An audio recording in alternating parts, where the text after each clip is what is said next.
What's bussin', everybody? Today I got a sick story, probably my last celebrity story. So to set the background, um, this is around the end of my stay in the container. So the last time I lived in LA, and it was like the last month I was there. And people don't know, I'm obviously a big Lil Peep fan, and the producer who produced Save That Shit was having an underground LA show. It's called This Is Ham, like Ham on Everything, was representing it. So I got on the fucking chain that the dead girl wore. I got my LA County Jail shirt on, my Ken X dye jacket, basically everything you seen in my music video. And I think I either had on the orange Juice World sweats or my puffy paint Lil Peep sweatpants. Lil Peep jeans I made. And this was really fucking sick because right when I got to the door of the club, they're like, oh, it was like there wasn't any line out there, so you wouldn't know. But I just followed the address to this like warehouse, and he's like, the black dude was like, oh, I can tell you've been here before. I just nodded. I never been there. I was like, wannabe, but like I had a real story to tell. So I got in there, and it was kind of like some shit you'd see from the movie they made on the black metal band Mayhem, who was burning down churches and shit. Like it was crazy shit like that. Um, you see the main stage, and there's not very many people right there because the show didn't start. But then there's like the main stage, and if you go left, there's the bathrooms. You go out a little and then left, there's the bathrooms, and there's this big ass smoking area. So, believe it or not, I decided to be social, and I was chopping it up on the smoking area, and this is where I went so right because y'all don't know, a pack of cigarettes is like, for a good cigarette, it's like American Spirit, and I smoke American Spirit Black, which is the Perique blend. It's only tobacco made from the special Louisiana crop. So I bought a pack of American Spirit Blacks before I went. And I also, if y'all didn't know, I used to be a wrestler. And a long time ago before that, a year before, I had sprained my neck. I fell on my head, like a legit injury.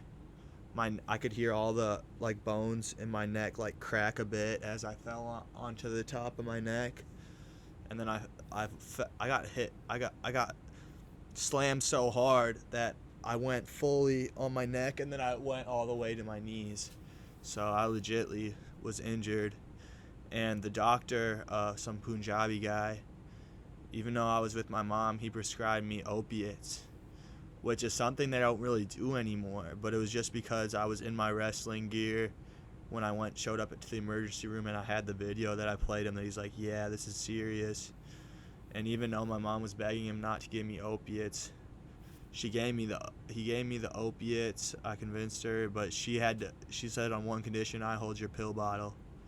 So the whole couple months I was at home, there was 15 pills of tramadol in the bottle.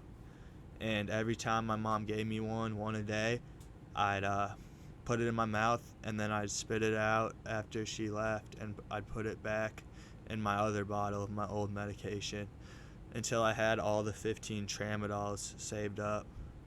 And I was like, yo, this is not, I didn't even know it was going to be such a special night, but something told me, bro, this is the day. So after carrying that tramadols that I had originally planned to OD with, because I'm like, I got 15 opiate pills, if I can check out whenever, but I decided, yo, we just gonna get high instead, this is gonna be the best night of my life. I wasn't thinking about any suicide shit or nothing. So I got in there, I start smoking my square, bro, and then that's when this one dude, Zen Beats, he came up to me, he's like, his homie was fiending for a square. And this is where I got finessed. I gave his homie a square, but like there was more important people there I could have gave a square to, right? So I gave Zen Beats homie a square. Zen Beats is a serious producer. Like he's got credits with I think like 21 Savage or someone like big. No, or like Chief Keef or something. I forgot. But he had one of those big credits. I should have said, yeah, you mail drop me the beat right now, and I'll give you a cigarette. I'll give your homie a cigarette. But if that happened, then this probably wouldn't have happened if I was too pushy, because he actually had a perk on him.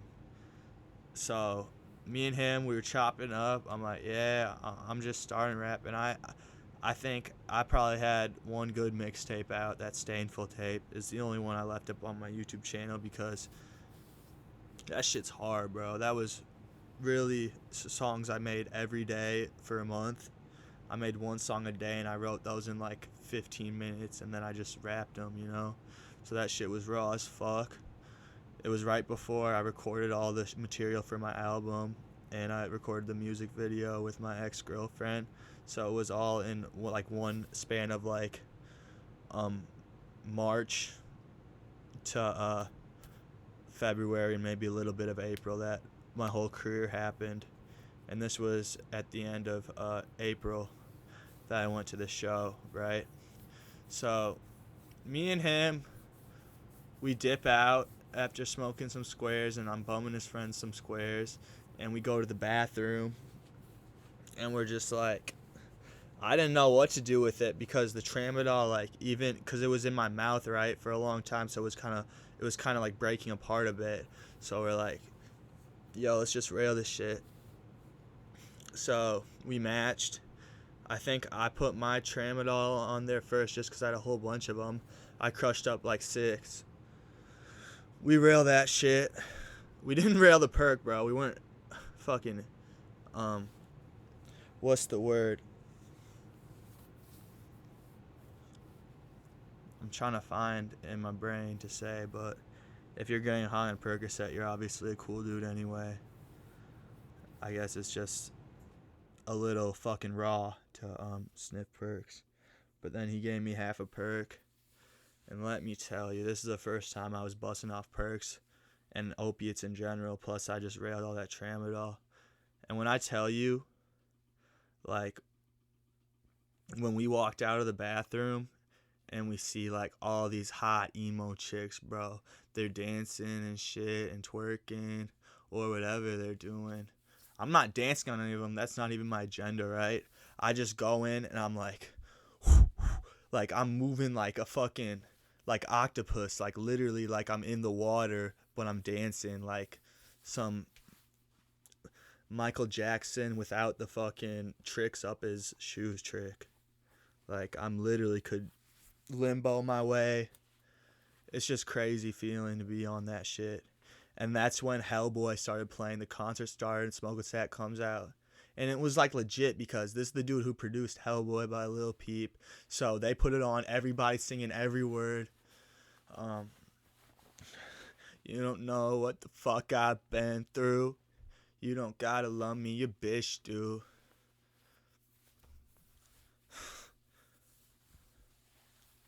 I mean, damn, just saying that like takes me back, because now I'm by myself, right?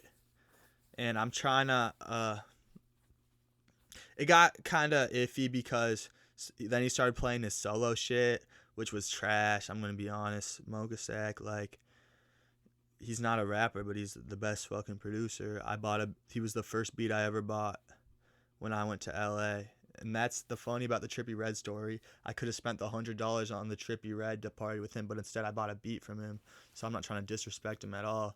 But I was like, yo, this shit ain't like working out the way he wants it to. So I take some more pills out of my bottle, and I'm trying to like give him some on stage, and he's not trying to take the pill bottle. I didn't even take him out of my hand. I was trying to give him the whole bottle just so he could like make something happen, because they had cameras at the show, and like when the cameras got on me, I'm like biting on my like dog collar chain that the dead girl died in, and I'm just like going nuts, you know. I'm bussing. I'm litter than the fucking artist. Like, I could have gone on stage and just lip sync some Lil Peep and people would have remembered me and I would have been a star or whatever. But that's when he got saved, bro, because Brennan Savage fucking walked in through the back. And you know he has that song To the Moon where he says, "You can feel the air when I walk in the room." And it just fucking changed. Like, people were started like going crazy for Brennan Savage because they know he's the real deal. That's Lil Peep's best friend. And I'm just in awe because I was like, if this is the one guy I'd ever want to make a good impression on, or like if I had one dude that I'd like basically like dick suck to get just to, you know, not even do a song with him, be a cameraman on one of his videos, is the guy. Because I'm all about that scene, and he's the leader right now. He's the biggest dude in it. And he was on stage. I don't know if he did a song. He was just standing up there. So then I put a pill in my hand. I like reached up to him. He dapped me up. And then he looked at the pill. He ain't pop it, but he put it in his pocket. And then I dapped one up to the DJ, Since When, and he just looked at it and he popped it right away. So once Brennan Savage saw that, he knew it was legit. You know, wasn't trying to OD, because why would you when you're that fucking real?